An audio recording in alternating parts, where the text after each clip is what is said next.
Hello everyone, hope you're having the most wonderful day today. Welcome to Anime Inc. In today's video, we're going to be discussing the long-awaited Bleach final arc titled The 1,000-Year Blood War and fans' reactions to this particular arc. This arc also happened to be the 17th season of the anime, returning after it was cancelled on March 27, 2012. Now, before we get into the reactions, let me give you a rundown of the anime Bleach for those of you who don't know or might have forgotten about it. Bleach was and remains a common stepping stone for fans getting into anime and manga, which means that your anime journey has not begun until you've watched Bleach. Most fans regard it as one of the big three alongside Naruto and One Piece, that is, animes that sit above the rest in terms of fandom, running time, character development, sales, and more. This might be quite controversial considering Dragon Ball fans disagree with this claim, but you get the point. This anime was written and illustrated by Tite Kubo and was based on the manga series of the same name. It began production in Japan from October 5, 2004 to March 27, 2012, having 16 seasons, 366 episodes, several novels, video games, and even live-action film, don't ask. Though the series had ended, many still have a sense of nostalgia for it. Yes, I said had, but that is a whole different conversation altogether, and we will get to it in due time, so chill. Enough of the introductions. Now, what is this anime all about? To put it simply, it follows the story of Ichigo Kurosaki, a 15-year-old boy who lives in Karakura town and can apparently see ghosts. His somewhat ordinary life ended when a hollow attacked his family. Those are corrupt spirits that try to devour human souls. He then meets Rukia Kuchiki, a Shinigami or Soul Reaper if you will, who was tasked with defeating the Hollow and protecting Ichigo's family. She fails at that, sadly, and gets injured in the process. Unable to fight, she offers to give Ichigo her Shinigami powers so he will become a Soul Reaper and defeat the Hollow. He takes her up on her offer and successfully defeats the corrupt spirit. Hooray! Or so we thought. It turns out Rukia can't get her powers back from Ichigo. Now, Ichigo is tasked with hunting down the hollows that plague the town. He ends up meeting other people with unique abilities who help him with his grim task. Moving on, this show became quite popular as you would expect. However, despite this popularity, it got cancelled in 2012.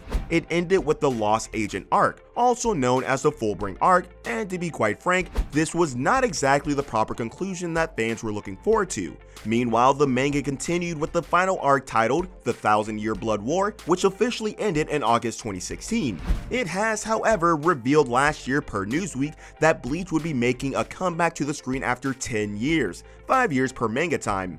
We will be receiving the long-awaited animation of the final arc. The revival of the Bleach anime was said to be part of a 20th anniversary celebration of the Bleach manga and franchise as a whole. The new season was confirmed to be the adaptation of the 1,000-Year Blood War arc, as well as the end to the anime that was abruptly never concluded. The excitement following this news was unreal, as every anime enthusiast was glad to hear their brilliant news. Or so we thought. Before we get down to the reactions, let me give you a rundown of the plot for the Bleach final arc, hopefully without giving too many spoilers. The Bleach final arc, The 1,000-Year Blood War, picks up after the 16th season from back in 2012. This last arc introduces the Fullbringers who help Ichigo regain his Shinigami powers. However, their motives aren't exactly as charitable as you would think. It also established the presence of the Quincy, who were eternal enemies of the Shinigami driven into hiding after being beaten by them. The story begins when the Wandenreich, a group within the Quincy, finally decides to rise to strike back against the Shinigami and the Soul Society, resulting in an all-out war between the two factions, as per the name of the arc. The world of the Soul Reapers is also under siege from the dramatic imbalance of Hollows being destroyed. All of this conflict sends Ichigo back into action, forcing him to become stronger in order to face his greatest challenge yet, as usual. Now, to the reactions. As much as anime lovers are hyped for the Bleach final arc release, some fans have also reacted negatively towards this announcement. The positive reactions and general hype come from the fact that this final arc will reveal a lot of the past, such as Masaki and Isshin's past, Ichigo's heritage, and the truth about Zangetsu. We also get to see some amazing fight scenes, and there are tips of Ichigo's true Shikai being revealed. That is quite mouth-watering, but there's also some hate for this final arc we will discuss.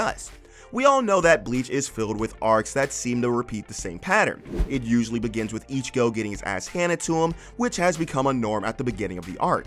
The fate of the world on the line like always, Ichigo trying to get stronger for the most part of the arc. He finally manages to get stronger, he defeats the bad guys and saves the world. then rinse and repeat. And coming from someone who has seen Bleach multiple times, I can actually confirm this plot pattern. It can get quite tiring and redundant. But that is not all. It never is. Based on the manga, fans believe that Tite Kubo might have rushed the anime's ending, causing fans to see it as subpar. This was mainly because Tite was apparently quite sick, having worked himself into sickness. He also had to deal with health issues like depression. As if that was not bad enough, his publisher, Shonen Jump, wanted him to end the series extremely quickly. This brought about the abrupt anticlimactic ending that we saw in the manga that left us feeling that the ending was bad. Another reason fans find this final arc bad is that Ichigo's Bankai is a complete joke. P.S. There are tiny amounts of spoilers here. In the final arc, we learn of the true nature of Ichigo's Zanpakuto, as well as its true form. We also get to see Ichigo's new Bankai abilities, or so we thought, as this becomes useless very fast. I think it's a common theme in the ending how Tite Kubo builds things up and it just collapses. The issue here is that Ichigo's new powers were becoming foreshadowed and built up, then suddenly it turns useless. It gets neutered multiple times, we never get to see the true power after he spends the rest of the series trying to master it. No one likes that, certainly not the fans who have been looking forward to this arc. We found out that Ichigo is a Quincy, and we thought we would get to see him hone his Quincy abilities and learn how to combine it with his Shinigami powers. Yeah, that was a no-no. Not only do we not get to see this, but Ichigo also happens to use only one Quincy move, and that was it. Like, WTF. And the reason why was because there was a lot of battles that we didn't care about. All these just ended up prolonging the display of Ichigo's true potential so that when it was time for it to show, the end was already near. Tite Kubo also has the habit of leaving his characters underdeveloped. Instead of providing more details on old characters, he introduces new characters and ignores them or leaves them in the dust as soon as the next arc begins. We are sure to see a repeat of this in this final arc. All these new characters appear in the final arc with their own backstories as well, as if we don't already have enough characters. For example, Orihime was a waste and a complete letdown as a character. This is because she had secret powers that allowed her to warp space and time itself, meaning she would alter reality itself. This power has so much potential for great storylines. Instead, she is reduced to being a damsel in distress who needs to be rescued every time. She uses her power once in the final arc to heal Ichigo's sword, a true shame indeed. The same can be said for Chad and Uryu, who keep getting pushed aside so that Ichigo can shine. There's also the part about the overwhelming villain, Iwak the Quincy King. Most villains have a motive behind their actions, and sometimes they're usually ones that you can sympathize with. Not this guy. We get his backstory, though it is pretty confusing, but we don't get his motive. That being said, we will have to wait for the anime adaptation that is set to be released sometime in October 2022 to know more and confirm our feelings. I'm sure you guys can't wait. Let us know what you think in the comments section below. Don't forget to like this video and subscribe to the channel to get new video updates. See you guys later. Bye.